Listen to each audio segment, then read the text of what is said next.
네, 앞서 전해드렸던 북한의 군사 정찰 위성 발사의 파장과 9.19 남북 군사 합의 일부 효력 정지의 의미, 반길주 고려대 일민국제관계연구원 국제기구센터장과 함께 짚어보겠습니다. 안녕하세요. 안녕하세요. 네, 북한이 어젯밤 이제 군사 정찰 위성 발사를 강행했는데 북한뿐만이 아니고 우리 군 당국도 오늘 오후 보면 일단 본궤도에 진입한 걸로 판단한다 이렇게 이제 발표를 했습니다.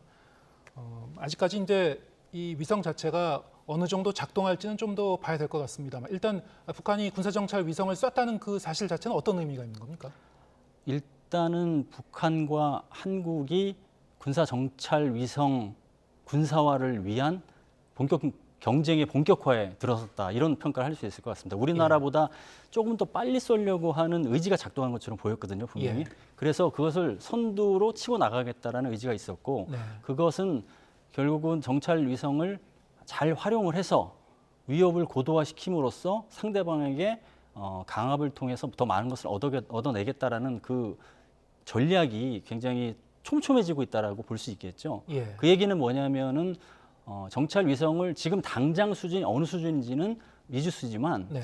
정찰 위성을 가짐으로써 도발 시나리오를 할 수 있는 게 되게 많아지거든요. 예. 정찰 능력이 좋아지면 아군의 전력 전개 현황, 뭐 해상이든 지상이든 확인한 후에 병력이 이동한다든가 함정이 이동한다든가 이런 상황에서 빈틈을 보고 거기를 노려서 국지 도발을 할 수도 있고요. 네. 그리고 전면전을 할 경우에도 정찰 위성을 가진 경우와 가지지 않은 경우에는 전쟁의 주도권을 달라지거든요. 예. 북한이 그러한 노림수를 가졌다고 보고 더 중요한 것은 정찰 능력을 활용해서 핵 강압을 할 수 있는 어떤 시나리오를 굉장히 다양화할 수 있다는 것이죠. 어떻게 다양화할 수 있습니까? 예를 들면 지금의 핵 무기만 갖고서 도발을 한다 그러면 예. 핵무기를 쏘고 그걸로 끝이지만 재래식 전력과 국지도발 전력을 촘촘하게 연계시킬 수 있다는 겁니다. 예. 즉 핵 강압을 하면서 국지도발을 하고 국지도발했을 때 대응하려고 하면 핵을 이용해서 반격을 할 테니 도발하지 마라, 네. 반격하지 마라, 뭐 이런 식으로 예. 도발에 대한 반격을 못하게 옥죄는 거죠. 그래서 다양한 조합이 가능하게끔 하는데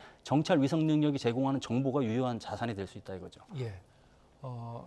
각국 군의 이 감시 정찰 자산 종류가 뭐 여러 가지입니다만 북한 같은 경우에는 그러면 우리가 이제 무인 정찰기를 갖고 있는 거 가동하는 건 알고 있고 군사 정찰 위성은 이번에 이제 처음 쏜 거고요.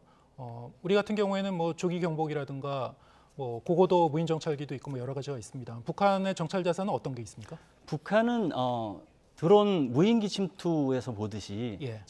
좀 조악한 수준의 사실은 무인기를 지금 만들고 있죠. 예. 근데 그게 좀 발전되고 있어요, 사실은. 네. 그러니까 북한이 이제는 첨단 전력 다는 못하지만 일부 첨단 전력, 그다음에 재래식 무기에도 공을 들이고 있습니다. 예. 재래식 무기 중에 대표적으로 공을 들이는 게 핵잠수함이고요. 네. 핵 추진 잠수함 그리고 그다음에 그 기본적으로 재래식 추진이지만 핵무기를 발사할 수 있다고 하는 잠수함 예. 그런 걸 좀 만들어내고 있고 약간 신형 함정도 만들어내고 있어요. 그리고 이번에 러시아 방문에서 보면 북한이 러시아의 전투기에도 관심을 갖는 것 같아요. 전략 폭격기 네. 같은 것들에. 예. 그러니까 그런 것들에 핀포인트식으로 관심을 갖는 상황이기 때문에 말씀드린 무인기도 좀 더 발전된 무인기를 만들어내기 위해서 많은 노력을 하고 있거든요. 그래서 지금 상태로는 조악하지만 발전 어떤 가능성이 굉장히 높은 것이고 더 우려되는 것은 지금의 드론이 과거에 침투했던 단순한 정찰을 넘어서 자폭 드론으로 발전되면 그게 예. 이제 굉장히 큰 국지도발 위협이 될 수 있는 것이죠. 예. 어젯밤에 보면은 애초에 일본 해양보안청이나 이 국제기구에 미리 통보했었던 그 예고 발사 기간보다 1시간여 정도 일찍 발사했단 말이죠. 이걸 두고 많은 분들이 혹시 기만 전술인가 궁금해하는 분들도 있었는데 이 부분은 어떻게 보고 계신지요? 일단은 북한이 승부욕이 좀 있었던 것 같고요. 근데 예. 저는 이렇게 생각합니다. 제 개인적으로는 이번에는 성공이 굉장히 중요했기 때문에 성공을 위한 제반 조건을 먼저 갖추는데 전력을 했다고 봅니다. 그게 뭐냐면 1차 발사와 2차 발사 때 실패했던 결함들을 완벽하게 바로 잡고 예. 그다음에 궤도에 올리기 위한 여러 가지 기술적인 자문을 아주 단단하게 받고 마지막 하나가 남은 게 기상이었다고 봅니다. 예. 근데 그 기상 변수를 어떻게 풀어내느냐. 원래 예고했던 기간 내에 쏘려고 하면 기상이 좀 안 좋아질 상황이기 때문에 네. 나중에 쏘는 방향으로 됐을 텐데 그게 이제 옵션 1이죠. 예. 근데 옵션 2는 그 기간 내에 안 하고 좀 빨리 당기는 방법이에요. 근데 대부분의 경우라면 국제 관리에 따라서 옵션 1을 선택했을 겁니다. 근데 예. 북한은 옵션 2를 선택했어요. 그거는 말씀하신 대로 전략적 기습의 효과를 같이 담아냈다. 대신 조건이 충족됐기 때문에 예. 반드시 성공할 가능성도 있다 해서 전략적 기습까지 같이 녹아서 이렇게 발사했다고 봅니다. 예. 뭐 날씨도 바뀌었지만은 복합적인 그런 원인이 있을 것이다. 뭐 이렇게 보시는 것 같고요. 자, 이 북한이 그럼 본궤도에 뭐 진입을 시켰다고는 하는데 그렇다고 해서 이게 다 이 평가가 끝난 건 아니지 않습니까? 이제 정찰 위성이 제대로 작동하는지 그리고 지상 기지국과 신호를 잘 주고받고 실제로 어떤 정확한 그 정보와 영상을 발신을 하는지 등등 어느 정도 기간을 두고 평가를 할 수 있는 겁니까? 지금은 일단 궤도에만 안착한 상태니까요. 예. 그 안테나가 방향이 이제 지상 관제소로 아마 보기 시작했을 겁니다. 그러고서 이제 주고받고 영상 정보 송수신 하는데 누리호 케이스를 보면 쉽게 해결될 것 같습니다. 예. 첫 번째 수신이 하루 만에 됐거든요. 그날 당일날. 그리고 그 다음에는 추가 수신이 됐고 그리고 일주일 정도의 세부적인 점검 절차를 가졌습니다. 거기에 맞춰서 본다고 하면 하루 정도면 최초 교신 성공 여부는 확인이 될 것 같고요. 네. 구체적인 성능 점검까지 한다면 일주일 내로 결과가 나올 것 같습니다. 북한이 어느 정도 공개할지는 미지수지만 그 정도 타임 트랙이면 상당한 부분이 확인될 수 있을 것 같습니다. 예. 만리경 1호라고 이제 명칭이 붙여져 있는데 지난 5월 발사했을 때인가요? 우리 군이 이 잔해물을 이제 수거를 해서 분석을 한 그런 그렇죠. 결과도 예. 있었고 예. 어쨌든 우리 군 당국의 판단으로는 북한의 이 정찰 위성의 기술 수준이 그렇게 높은 수준이 아니다. 오히려 어떤 측면에서 보면 좀 조악한 수준이다. 뭐 이런 평가도 나왔습니다만 이번에 쏘아올린 그 북한의 정찰 위성은 5월, 8월과 뭐 그 위성의 어떤 카메라의 성능이라든가 이런 건 뭐 큰 차이가 없을 거라고 보십니까? 어떻게 보십니까? 러시아가 기술 지원을 어느 정도 했느냐에 대한 사실은 질문이시기도 한 건데요. 예. 로켓에 대한 지원과 위성에 대한 지원이 있을 텐데 로켓에 대한 지원은 기술적인 지원을 분명히 했을 것 같고요. 네. 특히나 이제 결함 부분을 러시아 전문가 입장에서 바라보는 부분. 근데 부품이 필요했을 경우 부품까지 러시아에서 조달했을지는 미지수입니다. 근데 네. 정찰 위성 같은 경우는 북한 입장에선 더 급한 겁니다. 로켓 예. 기술은 이제 상당한 수준에 올라왔기 때문에 네. 정찰 위성은 한마디로 초보 역량이거든요. 그래서 요구는 했을 것이 분명한데 어느 예. 수준까지 기술 지원을 했을까라는 것은 미지수고요. 해줬다 하더라도 지금 뭐 해상도가 한 5m 뭐 내외에 있는 만리경 1호 수준을 조금 더 높이는 수준, 서브미터까지는 아니고 그 정도 예. 수준까지 일부 해줬을 가능성은 있지만 그것도 쉽지는 않았을 것이다라고 봅니다. 예. 해상도가 5m다 혹은 뭐 3m다 이러면은 3m 가로 세로 3m가 점으로 표시되는 가로 세로 그렇죠. 5m가 예, 점으로 예, 표시된 예, 그 정도 예. 수준인데 그렇다면 육상의 어떤 물체를 아니면 어떤 군사적인 움직임을 파악할 수 있는 수준이 됩니까? 어떤 군사적 실효성이 있는 겁니까? 원래 그 군사 정찰 위성에 해당되는 해상도를 가지려면 예. 서브미터라고 해서 1m 이하여야 되죠. 그래서 네. 우리나라 군사 정찰 위성도 0.3m에서 0.5m 정도 될 것으로 예측을 하고 있어요. 그게 예. 정도 돼야지 군사 정찰 위성으로서 제 성능을 발휘하는 것이죠. 예. 그런데 북한은 위성 능력은 미비한 가운데 예. 본궤도에 위성을 올리는 거에 목표를 두었기 때문에 네. 정찰 위성으로서의 제 기능보다는 그러한 기술을 어느 정도 첫 번째 시도함으로써 어떤 그러니까 시도는 여러 번 하고 세 번째 이제 성공함으로써 우주 전장화를 위한 발을 내딛었다라는 의미를 둘 것 같습니다. 예. 지금 당장 어떤 기술적 변곡점이 만들어진 건 아닐 것이고 정찰 위성만 따지고 본다면 하지만 앞으로 조금씩 좀 진화할 가능성은 있다 이렇게 보시는 거군요.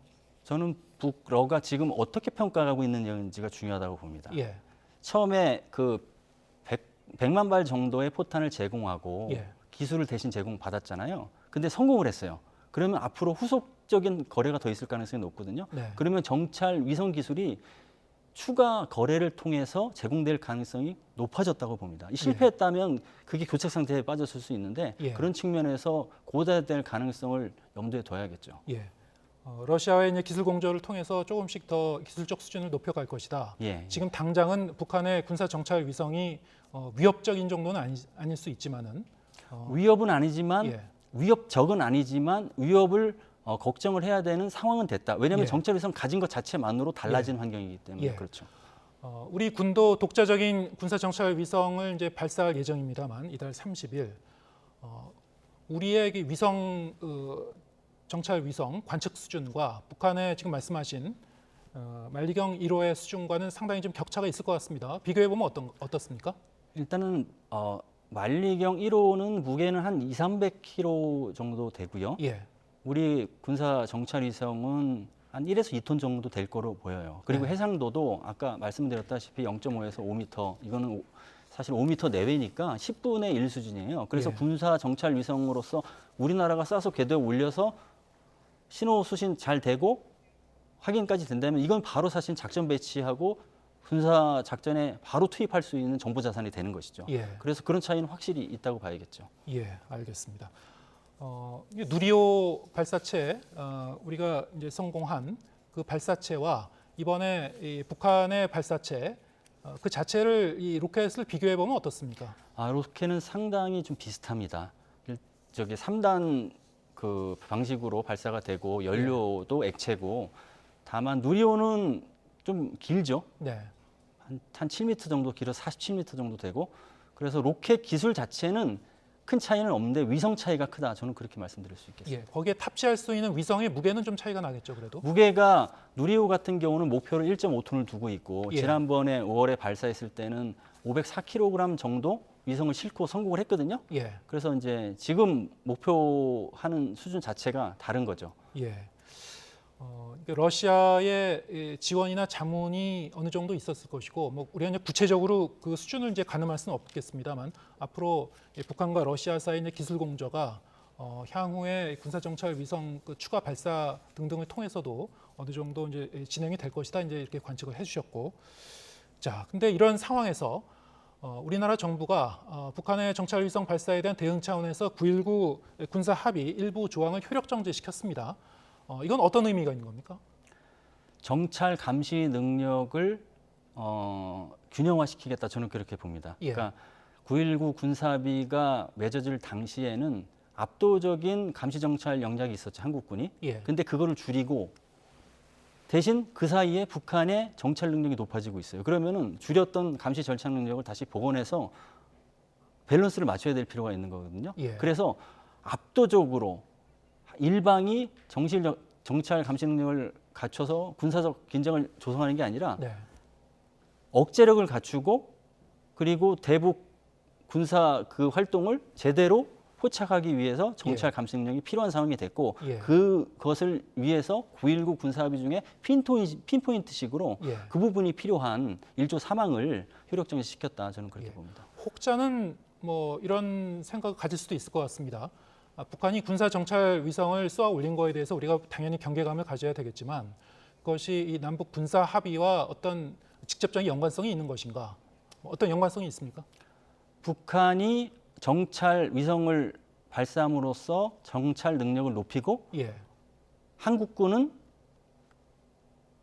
위축됐던 정찰 감시 능력을 복원함으로써 예, 그것을 상쇄하게 되는 것이죠. 예, 그러니까 정찰과 감시라는 개념에서 상쇄 예. 개념이 있는 것 같습니다. 예. 왜냐하면 비행 금지 구역을 해제함으로써 예. 정찰하고 감시할 수 있는 능력이 높아지는 거거든요. 예, 그러니까 한쪽은 높아지는데 한쪽이 낮아진 상태로 원래 능력이 있는데 낮아진 상태로 그냥 둘 수는 없잖아요. 그러니까 맞춰주는 거죠. 비행 금지 구역 설정 자체는 정찰 위성 발사와 뭐 직접적으로 지금 현 시점에서 연관성은 없다고 하더라도 아까 말씀하신 대로 설명해 주신 역량의 대로 차이가, 앞으로 그렇습니다. 러시아와의 공조에 따라서 북한의 이 감시 정찰 능력이 계속 발전할 가능성이 있는 그런 맥락이기 때문에 우리가 좀 더 경계 차원에서 좀 선제적으로 했다고 해석하시는 겁니까? 오늘의 평가뿐만 아니라 오늘을 시작으로 예, 그 간격은 점점 더 벌어질 겁니다. 그거를 이제 9.19 군사합의를 효력정지시키지 않으면 예. 그래서 그것을 보완하는 조치라고 저는 평가하고 싶습니다.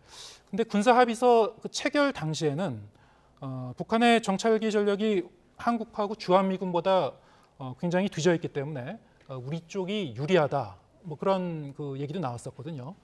근데 또 한편으로는 또 감시 정찰 할 수 있는 그 이 공간에 공백이 있다 또 이런 얘기도 있고 구체적으로 어떤 점이 문제였던 겁니까? 9.19 군사합의 당시에는 북한이 이제 드론이 있긴 하지만 조악했고 일단 재래식 전략, 공군기 전력 이런 것들은 매우 열악했죠. 예. 우리나라는 최첨단 전략을 갖고 있고 정보 자산도 군단급, 사단급 UAV, 그다음에 뭐 전략 정보를 수집하는 여러 가지 자산들이 있는데 이 동해 같은 경우는 40km 전후 비행을 못 하고 이렇게 하면서 정보를 수집할 수 있는 능력을 갖고 있지만 능력을 쓰지 못하게 이제 발을 묶어놨던 것이죠. 예. 그러니까 북한은 원래 자산이 없기 때문에 예. 그 능력을 쓰지 못해요. 그래서 그런 능력을 수집할 수 없는데 우리나라 할 수 있었어요. 그러면은 그 정보 정찰 자산을 높임으로써 미리 포착을 해서 도발을 억제하고 긴장을 낮출 수가 있는데 그런 역할을 못했는데 예. 이번에 복원함으로써 원래 군사 대비태세 취지에 맞게 쓸 수 있는 환경이 됐다고 봅니다. 예. 근데 사실 이제 우리의 정찰 감시 능력이 어느 정도 되는지 굉장히 자세한 부분들은 다 이 그렇죠. 비밀에 이제 붙여져 있는 그렇죠. 부분이기 예. 때문에 우리가 구체적으로 논의하기는 어렵겠습니다만 지금까지 언론 기사에 나왔었던 그런 내용들을 좀 추려 보면은 기존에 우리의 이제 정찰기 금강이나 백두 같은 그런 정찰기를 띄우게 되면은 이 군사분계선 이남에서 정찰 비행을 한다고 하더라도 북한 함흥 정도까지도 커버가 된다. 뭐 이런 그 내용들이 나왔었거든요. 이미 상당한 그 부분을 이제 우리가 이 정찰 감시할 수 있었다는 건데 비행 금지 구역이 설정돼 있음에도 불구하고 그럼 구체적으로 어떤 부분을 더 보강하게 되는 겁니까?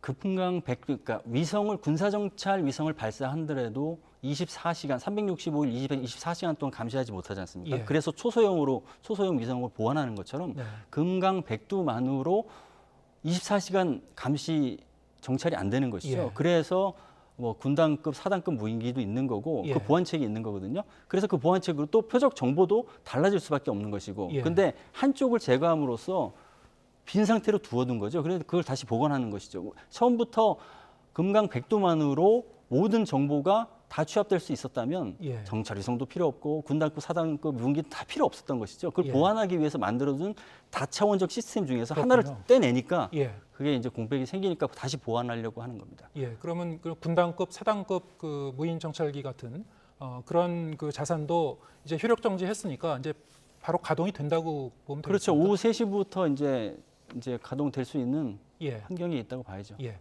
그런데 이제 9.19 이 남북 군사 합의 자체가 어떻게 보면은 우발적인 충돌을 막는 안전판 역할을 한 측면도 있었기 때문에 지금 이런 우리가 조치를 함으로 해서 북한 측이 어떤 반응을 보일 것인가, 혹시 어떤 전면적인 파기 쪽으로 가지 않을까, 혹은 어떤 그 추가적인 군사 도발의 명분 빌미가 되지 않을까, 뭐 이런 우려를 하시는 분들도 있는 것 같습니다. 여기 대해서는 어떻게 보시는지요? 효력 정지를 하게 된 절차를 이제 따지고 보면 예. 그 문제는 해소가 될 것 같습니다. 남북 관계 발전법에 따르면 남북 관계가 변화가 있거나 예. 국가 안전 보장에 이제 관련 측면에서 따져볼 지점이 있으면 군사 남북 합의를 전면 효력 정지 혹은 일부 효력 정지 할 수 있게 돼 있거든요. 예. 분명히 그 상황에 딱 맞고요. 예. 그리고 우리나라가 지난 5년간 9.19 군사합의를 준수하기 위해서 노력했던 그 과정을 보면 네. 그거는 이제 북한이 억지 주장이라는 게 이제 드러날 것 같습니다. 왜냐하면 북한이 9.19 군사합의 채 1년도 되지 않아서 합의를 위반하기 시작하면서 수많은 합의 위반을 하면서도 예. 한국은 그래도 5년 동안 지속해 왔거든요. 예. 그런 상태에서 더 이상은 정찰 감시 능력을 손해 보면서까지 이 합의를 준수하는 게 안보에 유리하지 않다라는 판단을 하는 것이죠. 대신 완전히 다 효력 정지를 한 게 아니고 일부만 정지했기 때문에 앞으로의 어떤 남북 관계나 북한이 취하는 태도에 따라서 달라질 여지를 남겨둔 것이죠. 예. 자, 이렇게 되면은 북한의 이 군사 도발 그리고 정찰 위성 발사에 따라서 이게 자체가 사실 탄도 미사일 기술을 이제 그렇죠. 활용하는 거기 때문에 유엔 안보리 결의 위반이라고 우리는 규정을 하고 있고요. 그렇다면은 국제사회가 어떤 추가적인 대북 제재가 가능할 것인가? 어떤 차원의 그 대응이 가능할 것인가? 어떻게 보십니까? 지금 신냉전 국제 질서 속에서 참 어려운 숙제입니다. 그게 예. 특히나 유엔 안보리 상임이사국인 러시아가 가담된 정황이 있기에 이게 안보리로 가져갔을 때 대북 제재 추가 대북 제재 결의로 나올 가능성이 힘들죠, 사실. 예. 그러니까 유엔 차원에서의 규탄 선명도 이제 어려울 거예요. 그래서 결국은 독자 제재, 동맹에 의한 양자 제재, 유사 입장국에 의한 소다자 제재 뭐 이런 식으로 촘촘히 해서 연대를 강화하면서 할 수 있는 국가들끼리만이라도 예. 대북 추가 제재 혹은 대러 제재를 해야 되는 방향으로 가야 될 거라고 봅니다. 예. 아울러서 한미일 간의 대북 공조를 좀 더 강화하기로 한 측면도 있기 때문에 이번 일을 계기로 어떻게 그 대응 수준을 좀 높여가는지 이것도 함께 좀 지켜보도록 하겠습니다. 방길주 고려대 일민국제관계연구원 국제기구센터장과 함께했습니다. 고맙습니다. 감사합니다.